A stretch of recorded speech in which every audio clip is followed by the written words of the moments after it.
ইন্নাল্লাযীনা ক্বালু রাব্বুনা আল্লাহ সুম্মা ইসতাকামু তাতানাজ্জালু আলাইহিমুল মালাইকাতু আল্লা তাখাফু ওয়া লা তাহজানু ওয়া আবশিরু বিল জান্নাতি আল্লাতী কুনতুম তুআদুন।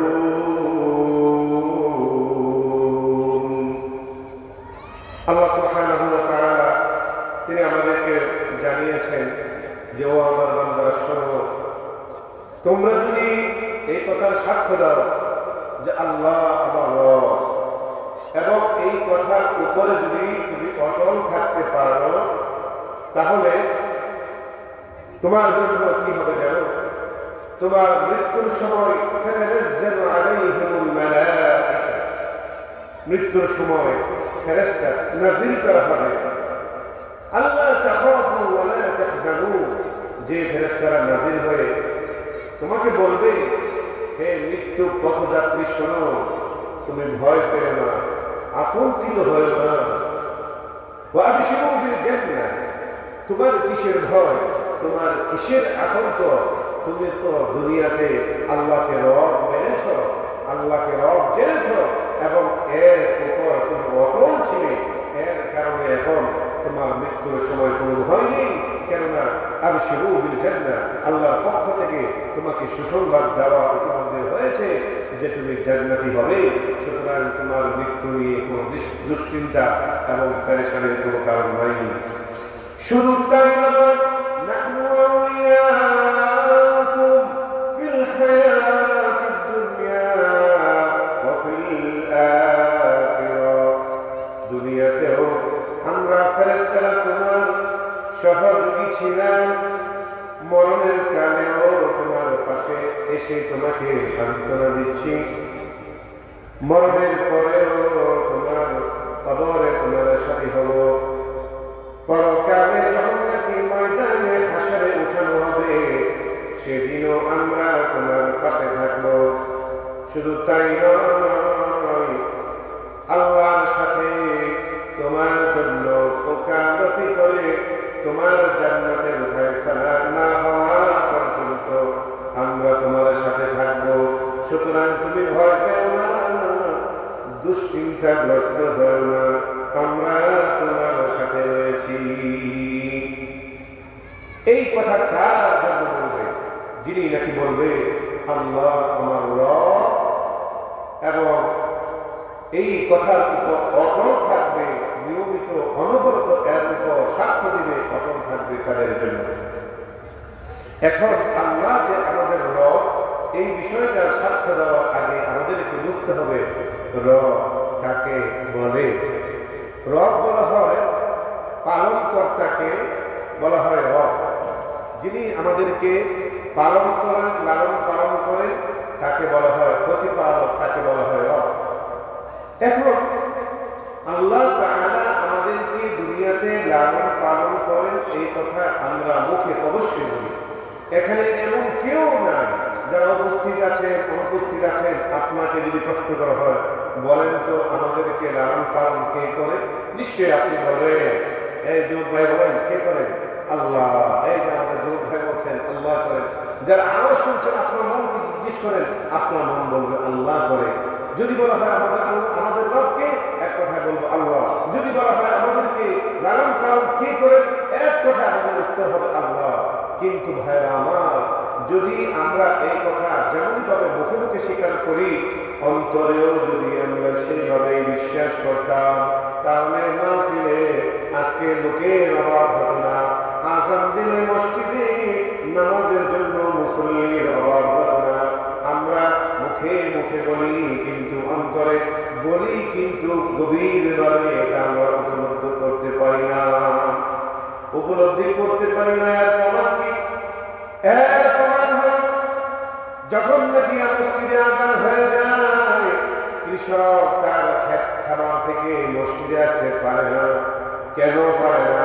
সেভাবে আমি যদি এখন আমার কাজ ছেড়ে মসজিদে চলে যাই, তাহলে আমি যাদেরকে ভাঙা নিয়েছি, জোগাড়ি নিয়েছি, তারা কাজ করবে না। কাজ না করলে কি হবে?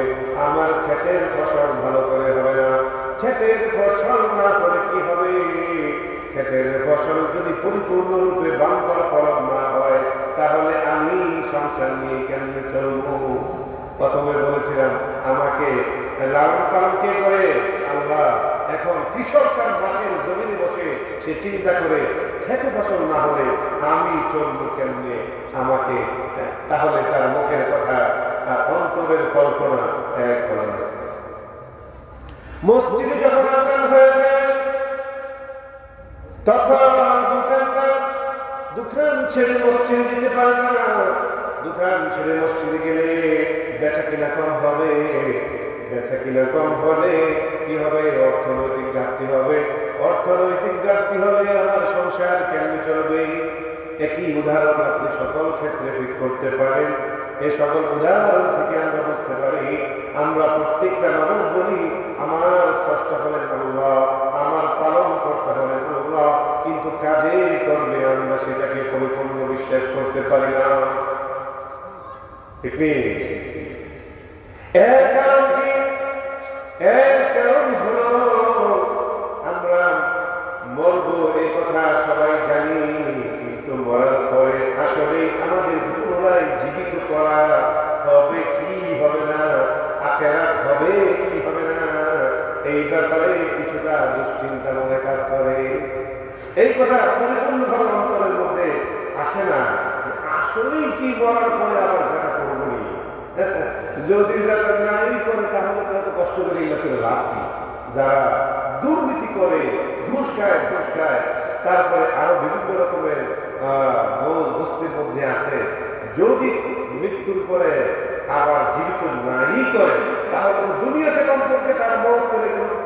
আমরা কষ্টে আছি, যদি আসলেই জীবিত না করে তাহলে এই কষ্ট করে লাভ কি? এবং একটা দুশ্চিন্তা মনের মধ্যে আছে এবং আসলেই পরকালে আবার আমাদেরকে প্রতিদান দিবে কি দিবে না, এই দুশ্চিন্তা থাকার কারণে আমরা ওই আল্লাহই আমার রব, আল্লাহই আমার পালনকর্তা, এই কথাটা পরিপূর্ণভাবে আমরা মনের মধ্যে জায়গা দিতে পারি না। ঠিক কিনা যুবক? ঠিক কথা বলছিলাম। মৃত্যুর পরে আমাদেরকে পুনরায় আসলেই জীবিত করা হবে কিনা, এই আমাদের দুশ্চিন্তা দূর করবার জন্য কোরআন থেকে একটি উদাহরণ আমরা আপনাদেরকে দিব। আল্লাহ সুবহানাহু ওয়া তাআলা পবিত্র কোরআনুল কারীমে 29 নম্বর পারায় সূরাতুল কিয়ামার শুরুতে তিনি বলেন, লা উকসিমু বিয়াউমিল কিয়ামাহ ওয়া লা উকসিমু বিন-নাফসিল লাওয়ামা আয়াহসাবুল ইনসানু আল্লান নাজমা'a 'ইদামা। আল্লাহ তাআলা আমাদের সৃষ্টি করার আগেই তিনি জানেন মানুষের মধ্যে, মনের মধ্যে এই ধরনের দুশ্চিন্তা কাজ করতে পারে। মানুষ ভাবতে পারে মানুষ মারা গেলে তার শরীর যখন দাফন করে দেওয়া হবে, তার শরীরে হাড্ডি মাংস রক্ত সব যখন নাকি মাটির সাথে মিশে যাবে, পচে যাবে, গলে যাবে, কখনো বা নদী ধান করে কবরের লাশ পানির সাথে মিশে যায়, কোথায় হাড়, কোথায় হাড্ডি, কোথায় মাংস, আর কোনো অস্তিত্ব থাকে না। এই মানুষটাকে পুনরায় আবার কিভাবে জীবিত করবে? কবরের তো কোনো অস্তিত্ব নাই, তাকে আবার কেমন জীবিত করবে? মানুষের মনে এই চিন্তা আসতে পারে। আল্লাহ তাআলা তার নবীকে কিয়ামতের দিনে কসম করে, নফসের লাওয়ামার কসম করে তিনি বলেছেন, নবী আপনি মানুষদেরকে জিজ্ঞেস করুন তাদের মনে কি এই ধরনের চিন্তা আসে? যদি চিন্তা এসে থাকে তাহলে তাদেরকে আপনি একটা কথা জানিয়ে দেন। সেটা কি? সেটা হলো বালা কাদিরিনা আলা আন নুসাউইয়া বানানা। ওরে জগতের মানুষ শুনে রাখো, তোমাকে জীবিত করা এটা তো আমার জন্য কোনো ব্যাপারই নয়। তবে আমার উদাহরণটা মনোযোগ দিয়ে শোনো। তুমি তোমার জীবনে তোমার হাতের একটি অংশ নখ, এই নখ তুমি কতবার কেটেছ তোমার কি হিসাব আছে নাকি? ওরে যুবক ভাই, ওরে মানুষ, আপনার জীবনে কতবার আপনি নখ কেটেছেন আপনি বলতে পারবেন নাকি? নিশ্চয়ই বলতে পারবেন না। আপনার হাতের নখ আপনি কতবার কতবার কেটেছেন, নিশ্চয়ই আপনি হিসাব করে রাখেননি। কোথায় ফেলেছেন সেটাও আপনার জানা নাই। আপনাকে যদি বলা হয় কোটি টাকা উপহার দেওয়া হবে, পুরস্কার দেওয়া হবে, তোমার জীবনের অতীতের যতগুলো লোক তুমি যেখানে যেখানে ফেলেছ শুধু সেগুলোকে জমা করে দিবা, কোটি টাকা দিলেও পৃথিবীর কোন মানুষ নাই যে নাকি পারবে তার জীবনের সমস্ত লোকগুলো সে জমা করতে পারবে। ও যুবক ছিল পারবে পারবে না। আল্লাহ তাআলা বলেন, আমি এমন এক আল্লাহ যে মানুষের জীবনের যতগুলো লোক কেটে কেটে সে ফেলে দিয়েছে, যেখানেই ফেরত না কেন সেই লোকগুলোকে পুনরায় একত্রিত তার নির্ধারিত আগের জায়গায় জমা করতে পারা, এটা আমার জন্য কোনো ব্যাপারই না। চিল্লে বলেন সুবহানাল্লাহ। কি উদাহরণ! কিয়ামতের দিনের কসম করে লোকের উদাহরণ দিলেন, নফসে লাওয়ার কসম করে তিনি লোকের উদাহরণ দিলেন, যে লোকের উদাহরণের মধ্যে এমন সত্য লুকিয়ে আছে। বলে মানুষ, তুমি মারা গেলে তোমার শরীর পচে যাক, গলে যাক, যাই হোক না কেন তোমাকে জীবিত করা এটা আল্লাহর জন্য কোনো ব্যাপারই না। যদি তোমার লোককে একত্রিত করতে পারেন আল্লাহ, তাহলে তোমাকে জীবিত করা এটা তো কোন ফায়াতুলের ব্যাপার মাত্র। ঠিক কিনা বলেন? আমরা মুসলিম হিসেবে আমরা বিশ্বাস করি হুয়াল্লাযী আহইয়াকুম সুম্মা ইউমীতুকুম সুম্মা ইউহয়ীকুম। আমরা কিছুই ছিলাম না, আমাদেরকে আল্লাহ তাআলা কিছু না থেকে মৃত ছিলাম, মৃত থেকে জীবিত করেছেন, প্রাণ দিয়েছেন। প্রাণ দেওয়ার আগে আমরা কিছুই ছিলাম না, কিছুই না থাকা থেকে আমাদেরকে প্রাণ দিলেন। সেই প্রাণ দেওয়ার পর ছোট্ট একটি হায়াত দিলেন, হায়াত শেষে আমাদেরকে আবার মরণ দিলেন। মরণের পর পুনরায় আমাদেরকে আমাদেরকে পুনরায় জীবিত করবেন। সূরাতুল আনজার 66 নম্বর আয়াতে আল্লাহ তাআলা আমাদের জিন্দেগীর এই তিনটি স্তরের কথা পরিষ্কার জানিয়ে দিয়েছেন। এই জন্য মুসলিম হিসাবে আপনি আমি এই কথা পরিপূর্ণভাবে বিশ্বাস করি, মানি যে আল্লাহ তাআলা আমাদেরকে মৃত থেকে কিছু না থেকে যেমনভাবে প্রাণ দিতে পেরেছেন, সেই আল্লাহ আমাদেরকে হায়াতের পরে যেমনভাবে কোনো ঘোষণা ছাড়া যখন তখন আল্লাহর মর্জি মতো আমাদেরকে মৃত্যু দিতে পারে, সেই আল্লাহ তাআলা মরণের পরে আবারও তিনি আমাদেরকে জীবিত করবেন। যেহেতু তিনি সূরাতুল আনজার 66 নম্বর আয়াতে বলেছেন, সুম্মা ইউহয়ীকুম, আমি তোমাদেরকে আবার জীবিত করব। যেহেতু তিনি বলেছেন করবেন, সুতরাং করবেন, এটাই আমাদের বিশ্বাস। এই বিশ্বাস যদি আমাদের অন্তরে থাকে, তাহলে ওই যে আল্লাহই আমাদের রব কি না, এই সন্দেহ আর থাকবে না। এখন কথা হলো, আল্লাহ তাআলা আমাদেরকে পুনরায় কেন জীবিত করবেন, এমন একটি প্রশ্ন আমাদের থাকতে পারে। আল্লাহ তাআলা পুনরায় আমাদেরকে কেন জীবিত করবেন এই সম্পর্কে তিনি বলেছেন, ওয়ানাদাউ মাওয়াজিনাল কিসতা লিয়াউমিল কিয়ামাতি ফালা তুযলামু নাফসুন শাইআ। বলে মানুষ, দুনিয়াতে তুমি যা কিছু করেছ এর আমলনামা পরিপূর্ণভাবে পুঙ্খানুপুঙ্খানুরূপে হিসাব নিকাশ করে বুঝিয়ে দেওয়ার জন্যই আমি রোজ হাসরের আমি প্রতিষ্ঠা করব। রোজ হাসরের ব্যবস্থাপনা এই জন্য করব যেন তোমরা দুনিয়াতে যা করেছ এর প্রতিদান যেন আমি তোমাদেরকে দুনিয়াতে যা করেছ এর প্রতিদান যেন আখিরাতে দিতে পারি, এই জন্য আমি ব্যবস্থা করব। সুতরাং একটা বিষয় আমাদের ক্লিয়ার হয়ে গেল যে মরণের পরে যেহেতু জীবিত করবে, সুতরাং আল্লাহ তাআলা প্রতিটি কথাই সত্য, এই বিশ্বাস আমাদের মনের মধ্যে বদ্ধমূল রাখতে হবে। আল্লাহ সুবহানাহু ওয়া তাআলা বলেছেন যে যদি তুমি এই কথার উপরে অটল থাকতে পারো যে আল্লাহই আমার রব, তিনি আমাকে লালন পালন করেন, তাহলে মরণের সময় তোমার কোনো দুশ্চিন্তা নাই, মরণের পরেও তোমার দুশ্চিন্তা নাই, রোজ হাসরেও এভাবে ফেরেশতারা তোমার সাথে থেকে আল্লাহর সাথে তারা বিভিন্ন রকমের আবেদন নিবেদন করে তোমাকে জান্নাতে না নেওয়া পর্যন্ত তোমার সাথে থাকবে। তাদের জন্য যারা ওই কথার উপরে অটল ছিল, এই অটল থাকার জন্য কি পদ্ধতি অবলম্বন করা যায় এই বিষয়টা এখন আমরা বলবো। দেখুন, আল্লাহ যে আমাদের রব, একটি উদাহরণ দিলে আমাদের পরবর্তী আলোচনাটা বুঝতে সহজ হবে। আমরা যখন মায়ের গর্ভে ছিলাম তখন আমাদের জন্ম নেওয়ার পর থেকে মায়ের গর্ভে আমাদের প্রাণ যেদিন থেকে আল্লাহ তাআলা দিলেন সেদিন থেকেই আমাদের বড় হওয়ার জন্য আমাদের খাদ্যের প্রয়োজন ছিল। সেই খাদ্যের ব্যবস্থা কে করেছেন? আল্লাহ তাআলা জিজ্ঞেস করে বলে, শিশু তুমি কি মনে করেছ তোমার মায়ের গর্ভে থাকা অবস্থায় তোমার খাদ্যের ব্যবস্থা তোমার মা করেছে?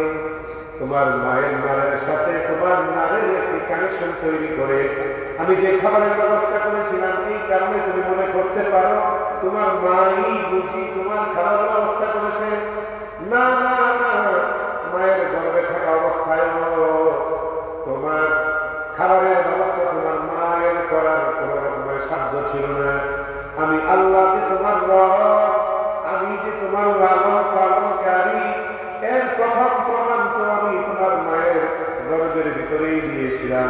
তোমার মায়ের নারের সাথে তোমার নারের এক রাস্তার কানেকশন দিয়ে আমি তোমার খাবারের ব্যবস্থা করেছিলাম, এক পথের একটি খাবারের ব্যবস্থা করেছিলাম। তখনই আমি যে রব, এই রবের দায়িত্ব আমি তখনই পালন শুরু করেছি। সুবহানাল্লাহ। তুমি যখন দুনিয়া আসলে, দুনিয়া আসার পর তোমার মায়েরা, নারীরা, দাদিরা, আত্মীয় স্বজনেরা, তোমার ডাক্তার, নার্সরা এসে মায়ের সাথে তোমার নারের যে কানেকশন, সেই কানেকশনটা ব্লেড দিয়ে, সিজার দিয়ে কেটে দিয়েছে। কেটে দেওয়ার সাথে সাথে তুমি কান্না করছিলে। দুনিয়ার মানুষ মনে করেছে তুমি ব্যথা পেয়েছো, এই কারণেই যদি তুমি কান্না করছো। না না না, ব্যথার কারণে কান্না হতে পারে, কিন্তু তোমার দুশ্চিন্তা হলো মায়ের গর্ভে থেকে আমি কত সুখ শান্তিতে খাবার পেয়েছিলাম, কোনো কিছুই লাগে নাই। আজকে যে আমার খাবারের এক পথ বন্ধ হয়ে গেছে, এখন আমার খাবারের কি ব্যবস্থা হবে, এই চিন্তায় তুমি সেদিন কেঁদেছিলে। ওরে শিশু শোনো, তুমি কেঁদেছিলে, পথ বন্ধ হয়ে গেছে, খাবার ব্যবস্থা হবে কি করে? আমি আল্লাহ তুমি দুনিয়ায় আসার আগে আগে তোমার মায়ের বুকের দুই পাশে দুইটি স্তরের মধ্যে আমি এমন উষ্ণ গরম পিওর খাঁটি খাবারের ব্যবস্থা করে দিয়েছিলাম, যে খাবারকে বলা হয় একদম দুনিয়ার মধ্যে সবচেয়ে আইডিয়াল ফুড। ঠিক কিনা বলেন? মায়ের দুধের কোনো বিকল্প নাই। আজ পর্যন্ত সায়েন্স, ডাক্তার, বিজ্ঞান এমন কিছুই বের করতে পারে না যাকে মায়ের দুধের উন্নত রূপ বলা যেতে পারে। বরং ডাক্তাররাও বলে মায়ের দুধের কোনো বিকল্প নেই, এর চেয়ে আদর্শ কোনো খাবার হতে পারে না। এমন আদর্শ খাবার আমি তোমার জন্য ব্যবস্থা করেছি। সেদিন আমি দুটি পথের ব্যবস্থা করেছিলাম, এক পথ বন্ধ হয়ে গেছে বান্দা, আমি সাথে সাথে তোমার জন্য দুটি পথ দিয়ে খাবার আসার ব্যবস্থা করে দিয়েছি। বলেন সুবহানাল্লাহ। তুমি আস্তে আস্তে খাবার খেতে লাগলে, বড় হতে লাগলে, 2-2.5 বছর হয়ে গেল। এবার আমার কোরআনের আয়াতের আলোকে মায়েরা জানে 2-2.5 বছর পর থেকে মায়ের নারী ছাড়া যখন শিশু, তাকেও আর দুধ পান করানো উচিত না। মায়েরা আমার এই বিধান মানতে গিয়ে তারা দুধ বন্ধ করার কত রকম চেষ্টা করে, অথচ নিজের নারী ছাড়া ধন, নিজের সন্তান, তাকে দুধ না খাওয়ানোর জন্য মায়েরা কত রকমের চিন্তা তদবির করে থাকে। তুমি তখন আবার কান্না বাড়িয়ে দিয়েছ, হ্যাঁ আমার মা যে আমাকে জন্ম দিল, যার গর্ভ থেকে আমি জন্ম নিয়ে দুনিয়া আসলাম, সে মা আমাকে দুধ দেয় না, এই দুঃখ তুমি রাখতে পারছিলে না। এই দুঃখে তুমি সেদিন কেঁদেছিলে বারবার, মা কেন আমাকে দুধ দেয় না, এই চিন্তায় তুমি কেঁদেছিলে। আমি আল্লাহ কি করেছি জানো? আমি আল্লাহ তোমার মায়ের বুকের দুধ দুই পথে যে পদ্ধতি ছিল, ব্যবস্থাপনা ছিল, সেটাকে পর্যায়ক্রমে আমি যখন বন্ধ করে দিলাম, বন্ধ করে দেওয়ার পর এবার আমি তোমাকে 2 পথের পরিবর্তে 4 পথের খাবারের ব্যবস্থা করে দিয়েছি। আল্লাহ চিল্লায়া বলে সুবহানাল্লাহ। 4 পথের ব্যবস্থা কি? এখন আমি তোমার জন্য নদীতে পানির ব্যবস্থা করেছি, জমিনের মধ্যে ফল ফ্রুটের ব্যবস্থা করেছি, গাছপালায় ফল ফ্রুট হয়, জমির ফসল হয়, নদীতে মাছ হয়, তারপরে বিভিন্ন রকমের খাদ্য। মূল উপাদান হলো 4টা। এই হিসাব করে দেখবেন জগতের মধ্যে যত ধরনের মাছ আছে এই মাছের উৎস হলো পানিতে। জমিনের মধ্যে যত ধরনের আপনার ফসল হয়, ধান বলেন, যত কিছুই বলেন, তার মূল উৎস জমিন। তেমনি ভাবে এগুলো বেঁচে ওঠার জন্য হাওয়া এবং পানি, এই সকল বিষয়গুলো মিলে আমি চার পথ মূল উৎস, এই চার পথের মাধ্যমে অসংখ্য রকমের খাবারের ব্যবস্থা আমি তোমার জন্য শুরু করে দিয়েছি। ওই বান্দা, যে আমি তোমার মায়ের গর্ভে এক পথের ব্যবস্থা করে তোমার খাবারের ব্যবস্থা নিশ্চিত করেছিলাম। আগে বলেছিলাম মালিক যিনি হলেন লালন পালনকারী, আমি আল্লাহ সেদিন তোমার লালন পালনের দায়িত্ব নিয়েছিলাম। জন্মের পরে মায়ের বুকে দুই পথ দিয়ে তোমার খাবারের ব্যবস্থা করে আমি রব হিসাবে তোমার লালন পালনকারী হিসাবে দায়িত্ব নিয়েছিলাম। দুই বছর 2.5 বছর পরে মায়ের দুধ বন্ধ হয়ে যায়। বন্ধ হয়ে যাওয়ার পর দুই পথের খাবার আসা বন্ধ হয়ে যায়। এবার আমি তোমার জন্য চার পথের খাবারের ব্যবস্থা শুরু করে দিয়েছি। আমি এইভাবে, আমি যে তোমার লালন পালনকারী, এই দায়িত্ব নিয়ে আমি আমার দায়িত্ব পালন করেছি। কিনা বলেন? ওরে ওরে যুবক, এখন তুমি আস্তে আস্তে শিশু থেকে যুবকের দিকে হতে যাচ্ছ। তোমার মধ্যে শক্তি সামর্থ্য হবে। 7 বছর থেকেই তুমি আমার ইবাদত বন্দেগীতে আত্মনিয়োগ শুরু করো। 10 বছরের পরে আর কোনো গাফলতি নয়। 10 বছরের পরেও যদি কিছু গাফলতি থেকেও যায়, বালেগা হয়ে যাওয়ার পরে যেন বিন্দু মাত্র আমার ইবাদত বন্দেগীতে আর গাফলতি না থাকে। আমি তোর কাছে শুধু এটাই চাই। ঠিক কিনা বলেন? আমি চাই তোর কাছে ইবাদত, আর তোর জীবনে বেঁচে থাকার জন্য যা প্রয়োজন এইগুলো দেওয়ার দায়িত্ব তো আমি তোর মায়ের গর্ভে থাকতে আমি নিয়েছি। ওই পাগল বুঝুস না কেন দুনিয়াতে আর কত দৌড়ায় এই রিজিকের পিছনে। আর রিজক মাকসুদ, রিজিক তো তোর জন্মের বহু বছর আগে নির্ধারিত হয়ে আছে। তুই যতই দৌড়াস না কেন এতটুকুই পাবি, এর চেয়ে বেশি এক ফোঁটাও নয়। খারাপ যদি আছে ততদিনই এক মুহূর্তে বেশি বাঁচতে পারবি না, আর আগেও যাইবি না। রিজিক যতটুকু বরাদ্দ বেশি পাবি না।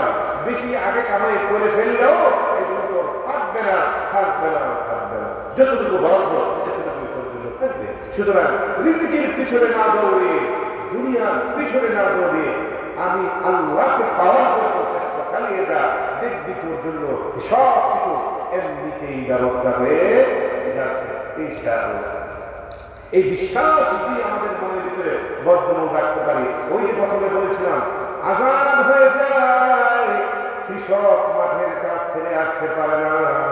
কেননা আল্লাহ যে আল্লাহ রশিকার লাগিয়ে বলতে হবে আল্লাহ আমার রব, এই কথা বদ্ধমূল অন্তরে নাই। এই কারণে মাঠ ছেড়ে নামাজে আসতে পারে না, দোকান ছেড়ে দোকানে মসজিদে আসতে পারে না, অফিস ছেড়ে অফিসার মসজিদে আসতে পারে না, ড্রাইভিং ছেড়ে ড্রাইভার মসজিদে আসতে পারে না।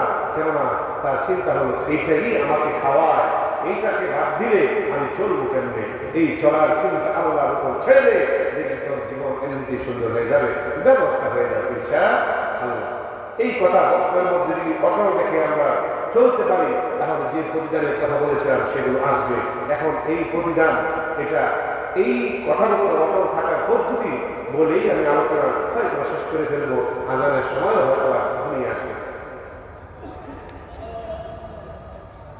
বলছিলাম আমরা যে দৈনিক 5 ওয়াক্ত নামাজ পড়ি, দেখেন একজন খাঁটি মুসলমান যে দৈনিক 5 ওয়াক্ত নামাজ পড়ে, সে এই নামাজের ভিতরে কি করি আমরা তো এটা জানি না বলে আমরা আসল মজাটা পাই না। এই নামাজের মধ্যেও যে আমরা আল্লাহকে আল্লাহই আমার রব এই কথাটা বারবার বলি, এটা আমরা জানি না, বুঝতে পারি না। আপনি অবাক হবেন, আমরা দৈনিক 5 ওয়াক্ত নামাজের ফরজ এবং সুন্নাত সহকারে দৈনিক প্রায় 352 বারের মতো সাক্ষ্য দেই আল্লাহ তুমি আমার রব।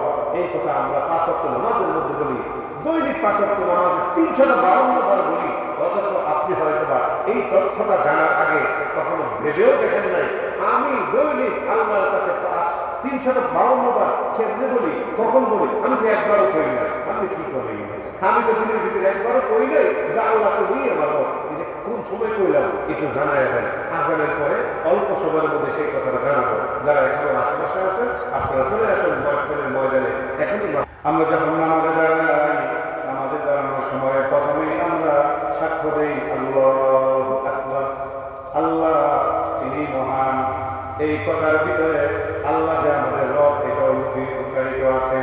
আল্লাহ আমাদের রব এই কথার সাক্ষ্য দেওয়ার মাধ্যমে আমরা নামাজ শুরু করলাম। কিছুক্ষণ পর আমরা সানা করি, সানার মধ্যে সুবহানাকা আল্লাহুম্মা ওয়া বিহামদিকা আল্লাহর প্রশংসা করে আমরা সামনে আগাই। তারপরে আমরা যখন নাকি সূরাতুল ফাতিহা শুরু করি, সেখানে আমরা বলি আলহামদুলিল্লাহি রাব্বিল আলামিন, সমস্ত প্রশংসা আমাদের রবের জন্য নির্ধারিত করে আমরা সূরাটা শুরু করি। এই সূরা শেষ করার পর যখন নাকি আমরা রুকুতে যাই, রুকুতে যাওয়ার পর আমরা বলি সুবহানা রাব্বিয়াল আযীম, সমস্ত গুণগান আমি আমার রবের জন্য নির্ধারণ করি। রুকু থেকে ওঠার পরে রব্বানা লাকাল হামদ, সেখানেও আমরা বলি সমস্ত প্রশংসা আমাদের রবের জন্য। যখন সিজদায় যাই সেখানে গিয়ে আমরা বলি সুবহানা রাব্বিয়াল আ'লা, এখানেও আমরা সমস্ত গুণগান রব্বি শব্দের মাধ্যমে আল্লাহর জন্য রবের জন্য নির্ধারণ করি। এভাবে নামাজ শেষ করার পরে আমরা যখন নাকি আত্মাহিয়াত করি, সেখানেও আমরা আশহাদু আল্লা ইলাহা ইল্লাল্লাহর মধ্যে সাক্ষ্য দেই। এইভাবে যদি আপনি হিসাব করে দেখেন তাহলে দৈনিক 5 ওয়াক্ত নামাজের মধ্যে 17 রাকাত এবং তার আগে পরে সুন্নাত 12 রাকাত, এইগুলোর মধ্যে যদি আপনি হিসাব করেন তাহলে দেখবেন দৈনিক আমরা 352 বারের মতো আমরা আল্লাহই আমার রব এই কথা আমরা নামাজের ভিতরেই বলে যাচ্ছি, যদিও আপনি আমি হিসাব করে বা কোনোদিন চিন্তা করে দেখি নাই, কোনো সময় আমরা ভাবি নাই আমি যে এই কথাগুলোই বলতে পারেন। তাহলে এই ফায়দাটা কি? মনে করেন পরীক্ষা সামনে, ওস্তাদ ছাত্রদেরকে বুঝালেন ভালো করে যদি তোমরা নিয়মিত অধ্যবসায় লেখাপড়া করো তাহলে তোমাদের পরীক্ষায় ভালো রেজাল্ট আসবে। এই কথা শোনার পর কোনো ছাত্র স্যারের কথা বিন্দু মাত্র তোয়াক্কা করলো না, সিলেবাস ফলো করলো না, সে তার মতো চলতে লাগলো, পড়াশোনায় কখনোই মনোযোগী ছিল না। আরেকজন ব্যক্তি সে স্যারের কথা মনোযোগ দিয়ে শুনলো, সিলেবাস ফলো করলো, তার যে পড়াশোনার বই আছে নিয়মিত পড়াশোনা করলো, প্রতিদিন তার পড়াগুলোকে 352 বার করে যদি সে তার বইয়ের প্রত্যেকটি পড়াকে সে পড়ে, যদি মনে করেন দরকার নাই প্রতিদিন যদি একবার করে তার বইগুলো শেষ করে, দেখবেন পরীক্ষার পরে সে হাসতে হাসতে তার ভালো রেজাল্ট সে পেয়ে যাবে। ঠিক কিনা বলে? একবার করে যদি প্রতিদিন একবার করেও পড়ে, তবু পরীক্ষার পরে গার্জিয়ান যারা শুনতে থাকে আমার ছেলে পাস করবে, জিপিএ প্লাস পাইবে, কেননা সে একবার করে তার সকল বই বলছে। আর আমরা আল্লাহর বান্দা প্রতিদিন আল্লাহর কাছে 5 ওয়াক্ত নামাজের মধ্যে বলি আল্লাহ তুমি আমাদের রব, এই কথাটা আমরা 352 বার বলি। বলার পরেও কি আল্লাহ তাআলা আমাদেরকে কিয়ামতের ময়দানে, হাসরের ময়দানে আমাদেরকে তিনি পাস করাবেন না নাকি? অবশ্যই পাস করাবেন, কেননা আমরা 352 বার করে এই প্রশ্নের উত্তর আমরা শিখে যাচ্ছি।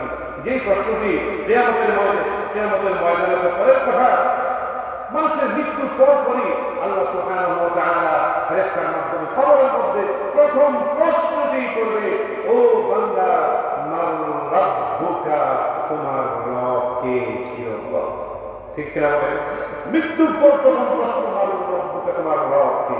মৃত্যুর পর প্রথম প্রশ্নই রব সম্পর্কে প্রশ্ন। যেই রবের পরিচয় আল্লাহ তাআলা মায়ের পেটে শিশুকে ডেকে বলেছিলেন, এক পদ দিয়ে তোর খাবার দিয়েছি, আমি তো তোর রব হিসাবে রবের দায়িত্ব পালন করে যাচ্ছি। দেখ, জন্মের পর এক পথের খাবার বন্ধ, 2 পথের খাবার দিয়ে বলেছেন একটা বন্ধ, সমস্যা নাই, আমি 2 পথ দিয়ে দিয়েছি। 2 পথ আড়াই বছর পর বন্ধ হয়ে গেছে, 4 পথ আমি খুলে দিয়েছিলাম। এই 4 পথ পেয়ে তুমি যদি ইবাদতের মধ্যে লিপ্ত থেকে থাকিস তাহলে তোর মৃত্যুর সময় আমি ফেরেশতা নাযিল করে তোর জন্য সাকিনা নাযিল করব, অভয় দান করব।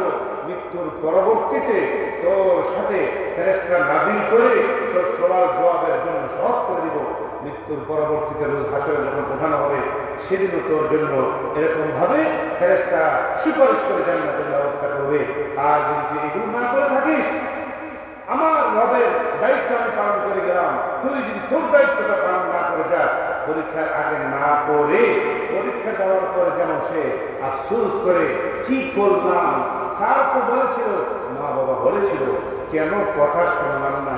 সেদিন যেমনইভাবে তুমি আফসোস করেছিলে, ওই সকল পরীক্ষার্থী যারা নাকি অমনোযোগী ছিল, খামখেয়ালি করেছিল, তারা যেমনইভাবে হতাশাগ্রস্ত হয়েছে, আফসোস করেছে, হ্যাঁ তেমনইভাবে তুমি যদি তোমার দায়িত্ব এবার পালন না করো, তাহলে আজকে খবরের জিন্দিগিতে তুমি তোমার এই প্রশ্নের উত্তর দিতে পারবে না, রোজ হাসরে দিতে পারবে না, তোমার জন্য শাস্তির বিধান আসবে। আর আমি যে তোমাকে এত নিয়ামত, 4 কথার নিয়ামত দিয়েছি, এই নিয়ামতগুলো কিন্তু আমি তোমার মরণের আগে আস্তে আস্তে ছিনিয়ে নিব। আস্তে আস্তে কিভাবে ছিনিয়ে নিব? তুমি বুড়া হতে থাকবে, একসময় দেখবা তুমি ভাত খেতে পারবে না, গোস্ত খেতে পারবে না, মাছ খেতে পারবে না, ফল ফ্রুট খেতে পারবে না, মিষ্টি খেতে পারবে না। কমাইতে কমাইতে একসময় এমন কমানো কমবে যে তুমি তোমার নিজের হাতে 1 গ্লাস পানিও পান করার মতো ক্ষমতা তোমার থাকবে না। 1 গ্লাস পানি তুমি পান করার জন্য মুখে নিতে থাকবে, হাতের কাঁপন এত বেশি থাকবে, মুখে পানি ঢোকার আগে গ্লাসের পানি পড়ে যাবে। এতটুকু দুর্বল তুমি একদিন হয়ে যাবে। নল দিয়ে মুখ দিয়ে মানুষ তোমার আত্মীয় স্বজনরা খাবার দিতে চাইবে, এক সময় তোমার ভিতরে শক্তি নল দিয়ে প্রদান করা খাবারও গ্রহণ করার মতো শক্তি থাকবে না। 1 পথের পর 2 পথ, 2 পথের পর 4 পথ দিয়ে সব সঞ্চার করেছিলাম, আস্তে আস্তে কমিয়ে নিতে নিতে সেই 4 পথ শেষ করে দিলাম। বান্দা এবার ইয়া আইয়াতুহান নাফসুল মুতমাইন্না ইরজিই ইলা রাব্বিকি রাদিয়াতান মারদিয়া, আমি আল্লাহর দিকে রাজি খুশি হয়ে আসতে থাকো। ফাদখুলি ফি ইবাদি ওয়াদখুলি জান্নাতি, মৃত্যু তোমার ভয়ের থাকবে না, মৃত্যুকে তুমি জয় করে ফেলেছ, আর এই মৃত্যুর পরপরই তোমার জন্য জান্নাতের ব্যবস্থাপনা থাকবে, অপেক্ষা করছে অনেক কিছু। আর যদি ওইগুলো না করে থাকো, মরণ যত ঘনিয়ে আসবে ভয় তোমার ততই বাড়বে, মরণ যত ঘনিয়ে আসবে ভয় তোমার ততই বাড়বে। কেমনে মরমু, মরণের যন্ত্রণা কেমনে সহ্য করবো, পরবর্তীতে করবো কি, এই চিন্তায় তোমার ঘুম আসবে না। আল্লাহ তাআলা বলেন ওই 4 পথ বন্ধ করে দিছি বান্দা, এখানেই শেষ না। কবরে যাওয়ার পরে প্রথম প্রশ্ন মান রব্বুকা, এর উত্তর যদি খালি দিতে পারস না, তাহলে আমি কি করবো জানো? এবার আমি ফুতিহাত আবওয়াবুল জান্নাতি সামানিয়া, আমি তো তোর জন্য 4 পথ বন্ধ করে দিয়েছিলাম মরণের আগে, মরণের পরে শুধু আমি রব ছিলাম এই কথার উত্তরটা দে, আমি তোর জন্য 8 পথের ব্যবস্থা করে দিব। ফুতিহাত আবওয়াবুল জান্নাতি সামানিয়া, জান্নাতের 8 দরজা তোর জন্য আমি করে দিব। চিল্লায়ে বলেন সুবহানাল্লাহ। ফুতিহাত আবওয়াবুল জান্নাতি সামানিয়া, 8টি দরজার একমত দুনিয়ার 4 থেকে 8-এর দিকে গেছে, 1 থেকে 2, 2 থেকে 4, 4-এর পরে 8-এ গিয়ে আল্লাহ তাআলা জান্নাতে আপনার হক দিয়ে দিবেন। সুতরাং মায়ের গর্ভ থেকেই তো আমাদের জীবনের এই সার্কেল, ইবাদতের সাথে সম্পৃক্ততা, আল্লাহর সাথে সম্পৃক্ততা।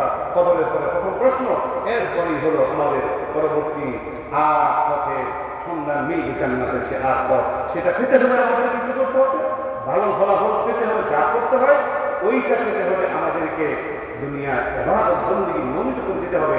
বলতে পারেন আমি আমার আল্লাহ আমার রব, এই কথাটা শুধু আমি এমন মুখস্থ করা করবো, খবরে গেলে যেন কি এটা আমি উত্তর দিতে পারি। ও ভাই, আপনি দুনিয়াতে অসংখ্যবার এই কথাটা যদি শুধু মুখস্থ করেন যে আল্লাহ আল্লাহ আল্লাহ আল্লাহ, আর কিছুই করলেন না, যেমনটা ওই কৃষক তার জমিন থেকে না আসার কারণে প্রমাণ করেছে, বলি তো আমার রব আল্লাহ, স্বীকার করে বাস্তব মুখে করলাম, অন্তরে করলাম না। এইভাবে তুমি অসংখ্যবার স্বীকার করলেও মরণের পরে তোমার রবকে এক উত্তর তুমি দিতে পারবে না, কেননা সেদিন উত্তর কেউ দিতে পারবে না। ইল্লা মান রাহিমাল্লাহ, একমাত্র আল্লাহ তাআলা যাকে গ্রহণ করবে, যার উপর সদয় হবে, সেই শুধু দিতে পারবে, এছাড়া কেউ দিতে পারবে না। সুতরাং সেদিন এই প্রশ্নের উত্তর দেওয়ার জন্য আমাদেরকে প্রস্তুতি নিতে হবে আমলের মাধ্যমে, যে আমলটা আমরা 5 ওয়াক্ত নামাজের মাধ্যমে করে যাচ্ছি। যাই হোক, এই আমলটা এতদিন আমরা এমনি করতাম নামাজ হিসাবে, আজ থেকে নামাজ হবে, নামাজের মধ্যে চিন্তা করবো, হ্যাঁ আল্লাহকে এই কথাও সাক্ষ্য দিয়ে যাচ্ছি, আল্লাহ তুমি আমার রব। আমরা সবাই এই চিন্তা করে নামাজ পড়তে প্রস্তুত আছি না ইনশাআল্লাহ? আল্লাহ তাআলা আমাদেরকে আজকের এই আলোচনা এরকম ভাবে আমল করার তৌফিক দান করুন, আমিন। দুনিয়াতেও আমাদেরকে সফলতা দান করুন এবং মরণের পর এই কঠিন প্রশ্নে উত্তীর্ণ হওয়ার তৌফিক দান করুন এবং রোজ হাসরে আমাদেরকে সফল কাম হিসাবে আল্লাহ তাআলা আমাদেরকে কবুল করুন আমিন ওয়া আখিরু দাওয়ানা আলহামদুলিল্লাহি রাব্বিল আলামিন আসসালামু আলাইকুম ওয়া রাহমাতুল্লাহি ওয়া বারাকাতুহু। এতক্ষণ পর্যন্ত আপনাদের সাথে আলোচনা ছিলাম আমি হাবিবুল্লাহ আল কাসেম।